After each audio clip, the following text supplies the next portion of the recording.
دوسرے کو ایگریمنٹ میں بتا دیتے ہیں بھائی جان صرف ایئرپورٹ تک جانا آپ کو لے جانا ہمارا مقصد ہے. بندہ بیچارہ اس وقت اتنا وہ ایکسائٹیڈ ہوا ہوتا ہے کہ وہ ایگریمنٹ کو دیکھتا ہی نہیں ہے, وہاں پہ جا کے اس کو پکڑا جاتا ہے, ڈپورٹ ہو جاتا ہے. دیکھیں نا, یہ تو حالات ہیں. یو اے ای میں نے بتایا تھا کہ ہم نے اس پہ سیپریٹ ویلاگ کیا تھا. ہماری پاکستانی کیا کرتے ہیں, کریڈٹ کارڈ میں اتنا بڑا سکیم ہے وہ جناب چل رہا ہے وہاں پہ, وہ بھی پاکستانیوں کو ہی لوٹ رہے ہوتے ہیں. اور آخر میں استدعا کرنی ہے میں نے, جو مطلب ہمارے ارباب اختیار ہیں کہ اس کو سوچیں دیکھیں. یہاں پہ ٹھیک ہے یہ ٹیپٹا اور اس طرح کے جو ووکیشنل انسٹیٹیوٹس بنے ہوئے ہیں, یہ ہمارے اسکلڈ لیبر کو بھیجیں جو لوگ اسکلڈ ہیں. صرف کیا کرتے ہیں جناب کہ جی آؤ بس ایک دم سے ایک پنیری اگ جاتی ہے, وہ کہتے ہیں جی لیبر میں آ جائیں بس جا کے, تو وہاں پہ تو لیبر میں پٹھان, وہ تو جناب آپ کو پتہ ہی ہے. اور ادھر سے سری لنکنس بھی یہی کرتے ہیں, بنگلہ دیشی بھی, وہ لیبر کلاس ہوتی ہے تو وہ تھوڑے سے تھوڑے پر اکتفا کر جاتے ہیں. اچھا یہاں پہ یہ بات دیکھیں, ہمارے ہاں تو چلو ہم اگر کہتے ہیں ہمارا بندہ کہ جی ہمیں 1,000 روپیہ چاہیے, تو وہ جو سری لنکن ہے, بنگالی ہے, وہ کہتے ہیں جی مجھے 250 روپیہ دے دیں, تو وہ آپ کے اس کو خراب کرتے ہیں, آپ کے ریٹ کو بھی خراب کرتے ہیں. اور یہاں پہ میں نے کچھ تصویریں ابھی ان سے منگوائی تھی, وہ ہم آپ سے شیئر کریں گے کہ جس طرح یہاں پر بھی ہے کہ لوگ جوک در جوک بیٹھے ہیں, فٹ پاتھس پر بیچارے بیٹھے ہوتے ہیں, بیلچے پکڑ کے ہاتھ میں, برش پکڑ کے, پینٹ کے ڈبے لے کے کہ بھائی ہمیں کہیں لے جاؤ, ہمارے لیے کوئی سلسلہ کر دو. یہ میں بات کر رہا ہوں لیبر کلاس کی, اسکلڈ کلاس کی بات نہیں کر رہا. یا جو بہت پڑھے لکھے لوگ ہوتے ہیں ٹھیک ہے, ان کا تو ایک روم بن جاتا ہے. لیبر کلاس کو پھر سب سے بڑی بات یہ ہے کہ جو یہاں سے ایون اسکلڈ بھی جاتے ہیں, یہ پڑھے لکھے نہیں اتنے ہوتے, مطلب میٹرک پاس بھی نہیں ہوتے. کم از کم آپ ان کو سگنلز کا تو بتائیں یار, یہ لیفٹ ہے, ادھر مڑنا ہے, ادھر رائٹ ہے, ادھر جناب روکنے کے لیے کہا گیا ہے, اور کوئی چھوٹی موٹی سائن بورڈز ہوتے ہیں. اور آپ دیکھیں کہ انڈیا میں جو لٹریسی ریٹ ہے ہم سے کہیں زیادہ ہے. آخر کیا وجہ ہے کہ وہ لوگ زیادہ مطلب ہر چیز سے وہ کر جاتے ہیں, اس میں اپنے آپ کو ایکلیمیٹائز بھی کر جاتے ہیں, اور وہ کہتے ہیں کہ اس کے ساتھ وہ فلو کے ساتھ چلتے ہیں. ہمارے یہاں نا آب کعبہ بگڑا ہوا ہے, بہت سارے مسئلے مسائل ہیں, کیونکہ بیسک جو ایجوکیشن ہے وہ تو ہونی چاہیے نا, کم از کم ایک بندے کو میٹرک پاس تو ہونا چاہیے, تو وہ تاکہ چیزوں کو سمجھ سکے, سگنلز کو پڑھ سکے, کسی کے ساتھ ہلکی پھلکی گفتگو شنید ہی کر لے. لیکن یہاں نہیں. اچھا ایک اور مینس ہے بہت بڑا کہ یہاں سے وہ پھر اگین آ گیا نا وہ ایجنٹس, یہ ایجنٹس کا کلا کما کرنا چاہیے, لیکن نہیں ہوتا.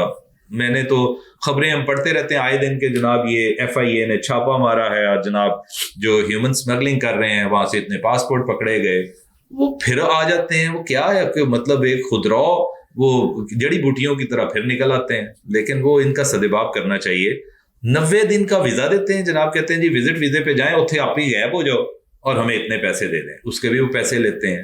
تو مطلب یہ کیا ہے سارا سلسلہ. پھر جو سب سے بڑی بات ہے, یہ اب میں بالکل اس کو ببانگے دوہل یہ بات کر رہا ہوں, آئیں میرے سے پوچھ لیں, کیونکہ یہ ڈیٹا بھی ہمارے پاس آیا ہے کہ جو ہمارے فارن مشنز ہیں مختلف ممالک میں, جہاں یہ دھندا چلتا ہے, میں تو بات آج زیادہ تر میرا ایمفیسس ہے ہمارے مڈل ایسٹ پہ, کہ وہاں پہ جو ایمبیسیز ہوتی ہیں, فارن مشنز جس کو بولا جاتا ہے, ایمبیسی میں نہیں کہتا کہ ایمبیسڈر اس کا لیول ہوتا ہے, پھر فرسٹ سیکٹری ہے, پھر سیکنڈ ہے, پھر تھرڈ ہے, چارج دی افیئرز ہوتے ہیں, سی ڈی ہوتے ہیں, ان کے نیچے جو کمرشل اٹیچی اور دیگر عملہ ہوتا ہے, ان کی کنائبن سے یہ سارا کچھ ہو رہا ہوتا ہے. وہ بھی جناب بے شمار ان کو سرٹیفکیٹ دے رہے ہوتے ہیں, بے شمار چیزیں دے رہے ہوتے ہیں کہ جناب یہ لینا, اور غیر قانونی ہوتی ہیں.